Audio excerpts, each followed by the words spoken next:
This is our final lesson for Chapter 12 and for this course. Building on our coverage of capital budgeting in Chapter 12, Part A, we'll look at evaluating our cash flow analysis for risk. Once we've created our pro forma cash flow statement and calculated evaluation metrics, we still need to do some risk analysis. After all, the pro forma is built on estimates. Our topics include sensitivity analysis, scenario analysis, and real option analysis. First, let's take a look at the three kinds of risks to be considered. Standalone risk, the risk of holding an asset in isolation. Corporate risk, the risk of a project as part of the corporation. Market risk, the risk to a well-diversified investor. Standalone risk is the risk as if the project is a standalone business. It's usually measured by the standard deviation of expected returns, but it ignores diversification if the project is part of a firm's portfolio of investments. Corporate risk measures how a project fits within the firm's portfolio. Does it create diversification benefits? It relates to the correlation of the project's returns with those of the firm. Market risk reflects the risk to a well-diversified investor. Theoretically, it's measured by a project's beta, which is very difficult to determine. Market risk is the most relevant, but the most difficult to measure. Standalone risk is the easiest to measure, so is frequently the focus of decision-making. And though it's not theoretically correct, it's not necessarily wrong either.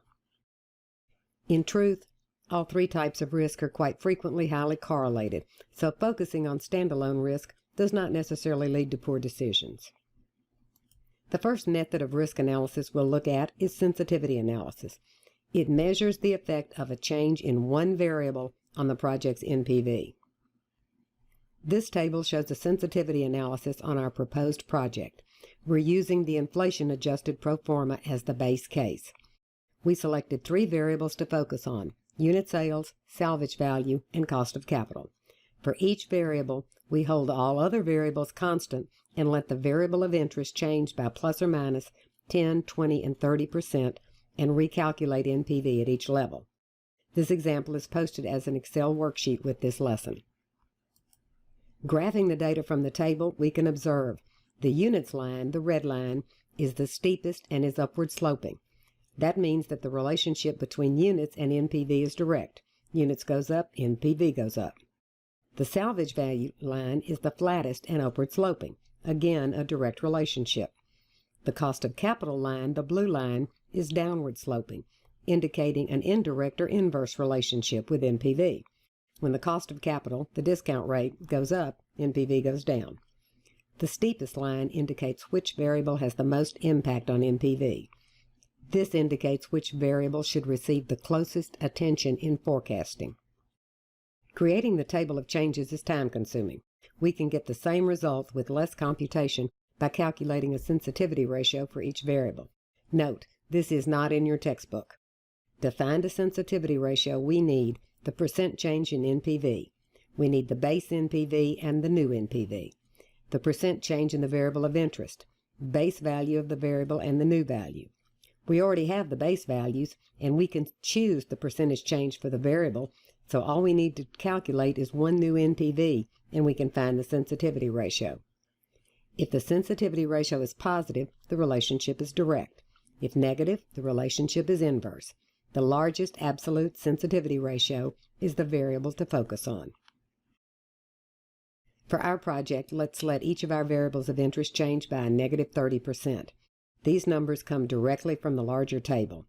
The percent change is equal to quantity new minus old divided by old. For example, for units, minus 53,776 minus 10,406 divided by 10,406 is equal to a minus 617, minus 617%. Repeat this for salvage value and cost of capital. We have the percent change in the variable since we selected it, minus 30%.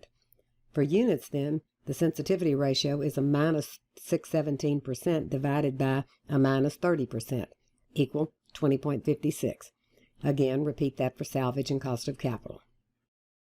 Placing these sensitivity ratio values on the graph, we can see that they correspond to the results found earlier. Units should be the variable of focus. The main advantage of sensitivity analysis is that it identifies the variables where focus should be placed in terms of ensuring the best forecast possible. Since units has the most impact on the resulting NPV, it should receive the most attention. On the downside, sensitivity analysis measures standalone risk, so it doesn't consider any within-firm diversification benefits, nor does it address the possibility of forecast errors. We've all heard of best case, worst case. That's scenario analysis. Our base case is our original pro forma. In this example, we feel fairly confident of all the variables except units.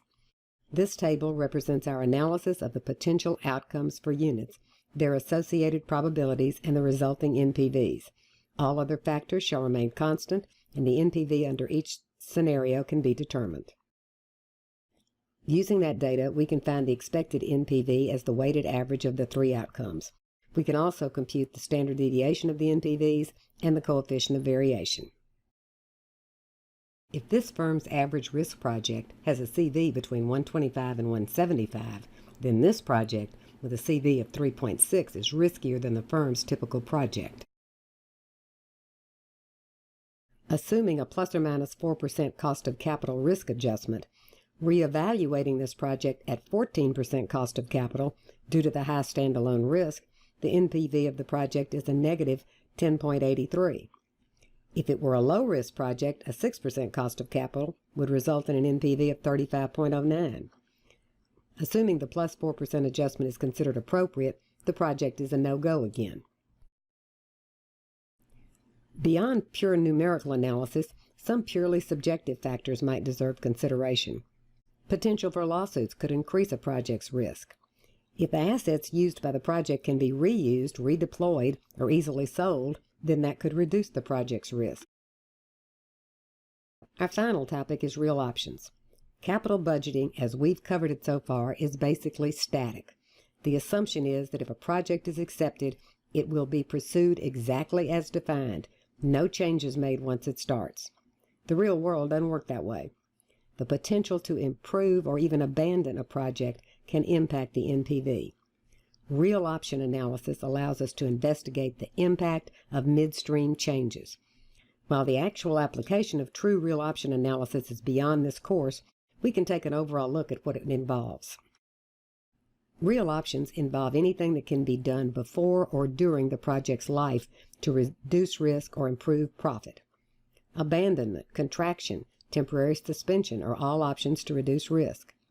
Investment timing options could involve starting with a pilot project before committing major funding, or delaying a project start to obtain better market data.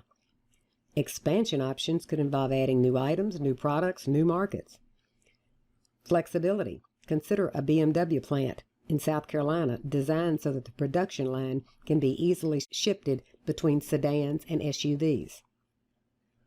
Without going in depth into the numerical analysis of real options, let's look at a simple abandonment example. Our new Project Y has an initial cost of $200,000. Firm's cost of capital, 10%. Expected cash flows for 3 years, $80,000 a year. Straightforward NPV, minus $1,051.84. It's a no-go. Suppose, however, that we believe there's a 60% probability that customer acceptance will be very good, generating cash flows of $150,000 each year. But there's a 40% chance of poor acceptance, leading to a negative $25,000 each year. Here's the revised dual-path timeline with the cash flows and probabilities shown. Again, straightforward NPV analysis yields an NPV of 173,027.80 for the top leg, a negative 262,171.30 for the lower leg. Applying the 60-40 probabilities yields an expected NPV of 105,184, the same as under the single path line. Suppose further that the firm cannot delay the project, but they can abandon it after the first year if customer acceptance is poor. This further revised dual-path timeline reflects abandoning the project after year 1 on the lower leg. Upper leg NPV remains at 173,027.80, but the lower leg changes to a minus 222,727.27. The addition of the option to abandon has turned this project from an NPV of a negative 1,051.84 to a positive NPV of 14,725.77. Since the abandonment option reduces risk, it could also reduce the cost of capital, further improving the NPV. This ends our coverage of capital budgeting and ends this course.